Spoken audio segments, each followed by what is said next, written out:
بسم اللہ الرحمن الرحیم۔ آج ہم احکام قرآنی کا پارٹ نمبر 2 آپ کے سامنے پیش کر رہے ہیں۔ قربانی کے احکام جاننا، بالخصوص مالک نصاب یعنی اس شخص پر جو قربانی کرنا چاہتا ہے، نہایت ضروری ہے تاکہ اس کی قربانی سنت کے مطابق ہو سکے اور غلطیوں سے بچا جا سکے۔ تو ایسے کچھ سوالات آج اور اس کے جوابات ہم آج کے سلسلے میں پیش کریں گے۔ آپ سے گزارش ہے کہ توجہ کے ساتھ ویڈیو سنیے، اور سمجھ نہیں آئے تو پھر آپ ہم سے رابطہ کر سکتے ہیں۔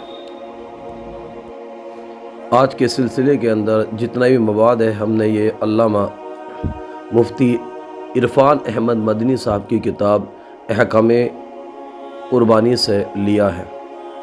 آپ حوالے کے لیے وہاں سے چیک کر سکتے ہیں۔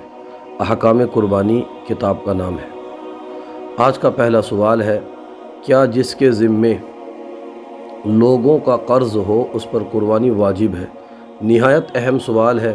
جس کے ذمے لوگوں کا قرض ہو، کیا اس پر قربانی واجب ہے؟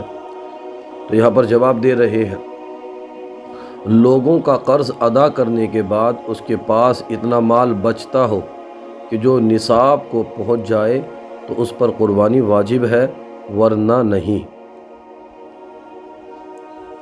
جس شخص پر قربانی واجب ہو، مثلا 10 تولے سونا ہو، لیکن قربانی کے ایام میں اس کے پاس پیسے نہیں ہے تو کیا کرے؟ یعنی اس کے پاس سونا وغیرہ ہے، وہ مالک نصاب ہے، قربانی کے دن آئے لیکن اس کے پاس پیسہ نہیں ہے کہ جس سے وہ قربانی کر سکے، تو اس کے لیے کیا حکم ہے؟ جس پر قربانی واجب ہو اور اس وقت نقد یعنی پیسے اس کے پاس نہیں ہے، تو وہ چاہے تو قرض لے کر کرے یا کچھ اپنا مال بیچے، بہرحال وہ قربانی کرے گا۔ ایک شخص 2 لاکھ روپے کا مالک ہے، یہ بھی نہایت اہم سوال ہے، لیکن اس نے 2 لاکھ روپے کسی کو بطور قرضہ دیے ہوئے ہیں، اور شرط یہ پائی ہے کہ 2 سال کے بعد میں قرضہ ملے گا۔ قربانی کے ایام چل رہے ہیں، قربانی کے لیے پیسے نہیں ہیں، تو کیا کرے؟ یہ نہایت اہم سوال ہے۔ بعض اوقات ایسا ہوتا بھی ہے کہ کسی کے پاس پیسے ہوتے ہیں لیکن وہ قرضے میں کسی کو دے دیتا ہے، اس میں طے اگر پایا ہے تو ایسی صورت میں بیان کر رہے ہیں، ایسی صورت میں مقروض سے اگر ممکن ہو، یعنی جس کو قرض دیا ہے اگر اس سے ممکن ہو تو اس نے اتنے پیسے لے لے جس سے قربانی ہو جائے، یا پھر کوئی مال وغیرہ ہو تو اسے کوئی بیچے، کوئی نہ کوئی صورت نکالے قربانی کرنے کی۔ اگر کوئی بھی صورت نہیں نکلتی ہے تو پھر اس پر قربانی واجب نہیں۔ اگلا سوال ہے، قربانی واجب ہونے کا وقت کب سے شروع ہوتا ہے؟ قربانی واجب ہونے کا وقت کب سے شروع ہوتا ہے؟ تو یہاں پر جواب دے رہے ہیں، قربانی واجب ہونے کا وقت 10ویں ذی الحجہ کی فجر کے طلوع ہونے سے شروع ہو جاتا ہے۔ جب فجر کا وقت شروع ہوتا ہے تو جب سے ہی 10ویں ذی الحجہ کی قربانی کا وقت شروع ہو جاتا ہے۔ اگلا سوال ہے کہ جس مسلمان پر قربانی واجب ہو تو جیسے ہی 10ویں ذی الحجہ کی فجر طلوع ہو قربانی کر سکتا ہے؟ جس پر قربانی واجب ہے تو کیا وہ 10ویں ذی الحجہ کی جیسے ہی فجر کا وقت شروع ہوا قربانی کر سکتا ہے؟ اس کا جواب دے رہے ہیں یہاں پر، قربانی کا وقت اگرچہ 10ویں ذی الحجہ کی طلوع فجر سے شروع ہو جاتا ہے، لیکن پھر بھی شہر والوں کے لیے اس وقت تک قربانی کرنا جائز نہیں جب تک امام عید کی نماز نہ پڑھا لے۔ شہریوں کو نماز عید سے پہلے قربانی کرنے کی اجازت کیوں نہیں؟ ایک سوال ہے یہاں پر۔ جو شہر کے باشندے ہیں، شہر میں رہتے ہیں، شہریوں کو امام کے نماز عید پڑھانے سے پہلے کرنے کی ممانعت چونکہ احادیث نبوی صلی اللہ علیہ وسلم سے ہے، اس لیے فقہاء کرام نے بھی اس سے منع فرما دیا ہے۔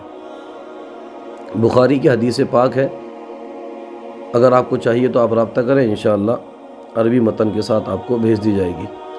فقہاء کرام نے اس لیے منع فرمایا چونکہ حدیث پاک میں منع فرمایا گیا ہے۔ قربانی کا وقت کب سے کب تک ہے؟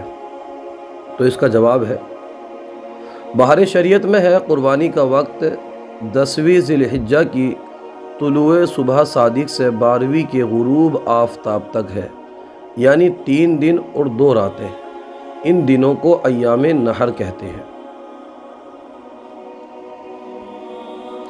کیا مسافر پر قربانی واجب ہے؟ تو مسافر پر قربانی واجب نہیں۔ مسافر وہ ہے جو 3 دن کی راہ یعنی 92 کلومیٹر کی مسافت کے ارادے سے گھر سے باہر نکلا، تو جیسے ہی وہ گاؤں سے نکلے گا مسافر ہو جائے گا، مسافر پر قربانی واجب نہیں ہے۔ اور بھی مسافر کی دیگر ڈیٹیل ہے، آپ مسافر کے باب میں، مسافر کے چیپٹر میں دیکھ لیجئے، پڑھ لیجئے، انشاءاللہ عز و جل آپ کو وہاں سے موصول ہو جائیں گے پوری ڈیٹیل۔